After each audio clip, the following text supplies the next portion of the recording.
നമുക്കിന്ന് കുസ്ക റൈസ് ഉണ്ടാക്കിയാലോ. നല്ല എളുപ്പമാണ് ഈ ഒരു റൈസ് ഉണ്ടാക്കാനായിട്ട്. പച്ചക്കറികളും മസാലകളൊന്നും അധികം ചേർക്കാതെയാണ് ഈ റൈസ് ഉണ്ടാക്കുക. അതിനായിട്ട് ഇത്തിരി വെള്ളം നന്നായിട്ട് തിളപ്പിക്കാൻ വെച്ചിട്ട് അതിലേക്ക് വെള്ളം നന്നായി ചൂടാകുമ്പോൾ 3 മീഡിയം സൈസ് തക്കാളി ഇട്ടെടുക്കാം.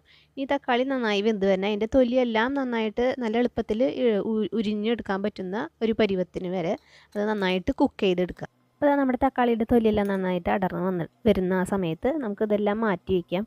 ഫ്ലെയിം ഓഫ് ചെയ്യുക. എന്നിട്ട് നമുക്ക് ആ തൊലിയെല്ലാം ഒരു തരി പോലും ഇല്ലാതെ തന്നെ നന്നായിട്ട് ഉരിഞ്ഞ് മാറ്റി ഒരു മിക്സിയിൽ ചെറിയ ജാറിലിട്ടിട്ട് നല്ല ഫൈനായിട്ട് തന്നെ അരച്ചെടുക്കുകയാണ് വേണ്ടത്. അപ്പോൾ ഇങ്ങനെ തന്നെ തക്കാളി ചെയ്യണം കേട്ടോ. ഇതിൻ്റെ ഫ്ലേവർ ഒരു വേറെ തന്നെ ഫ്ലേവറാണ്. പച്ചക്ക് അരയ്ക്കുന്നതും ഇതും തമ്മിൽ വ്യത്യാസമുണ്ട്. അപ്പോൾ ഇതുപോലെ ചെയ്ത് മാറ്റി വയ്ക്കാം. ഇനി 3 ബെഡഗി ചില്ലിയാണ് കേട്ടോ. ഇത് നല്ല കളർ കിട്ടുന്ന ഒരു മുളകാണ്. നല്ല ഫ്ലേവറുമാണ് ഇതിന്.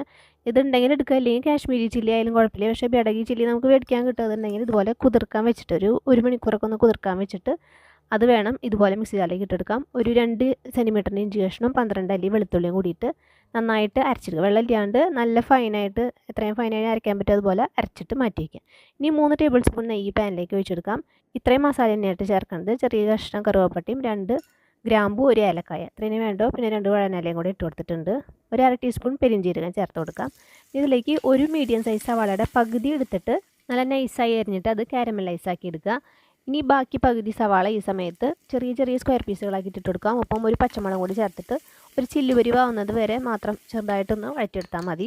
ഇനി നമുക്കിതിലേക്ക് ഇഞ്ചിയും വെളുത്തുള്ളിയും നമ്മുടെ ആ ബെഡഗി ചില്ലിയും കൂടി അരച്ച് വെച്ചിരിക്കുന്ന പേസ്റ്റ് ഇതിലേക്ക് ഇട്ട് കൊടുക്കാം. ഇതിൻ്റെ പച്ചക്കുത്തൊക്കെ മാറി നല്ലൊരു ഫ്ലേവർ വരും കേട്ടോ. നല്ലൊരു മണം വരും. നന്നായിട്ട് മൊരിയണം.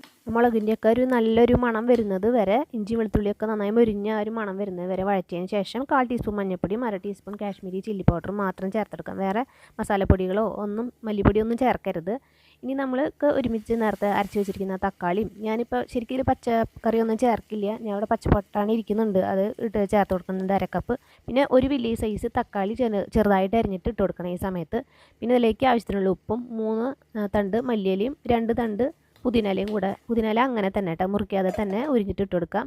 ഒന്ന് നന്നായി ഇളക്കിയതിന് ശേഷം മൂടി വെച്ചിട്ട് ആ പട്ടാണിയൊക്കെ ഒന്ന് കുക്ക് ചെയ്തിട്ടെടുക്കാം. ഒരുവിധം ഒന്ന് കുക്കായി വന്നു കഴിഞ്ഞിട്ടുണ്ടെങ്കിൽ അതിലേക്ക് 1 കപ്പ് ജീരകശാല അരിയാണ് കേട്ടോ. ജീരകശാല അല്ലെങ്കിൽ ബസുമതിയോ എടുക്കാം. ഞാൻ ഇവിടെ ജീരകശാല കുറച്ചും കൂടി ടേസ്റ്റ് ആയിരിക്കും.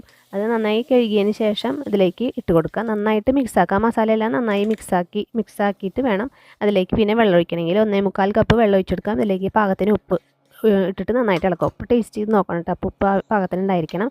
എന്നിട്ട് മൂടി വെച്ച് വേവിച്ചെടുക്കുക വെള്ളം വറ്റുന്നത് വരെ. എന്നിട്ട് തുറന്നിട്ട് കുറച്ചും കൂടെ മല്ലിയില പൊടി അരിഞ്ഞിട്ട് കൊടുത്ത് കഴിഞ്ഞിട്ടുണ്ടെങ്കിൽ നമ്മുടെ നല്ലൊരു കുസ്ക റൈസ് റെഡി ആയിട്ടുണ്ട്. എല്ലാവരും ട്രൈ ചെയ്ത് നോക്കുക.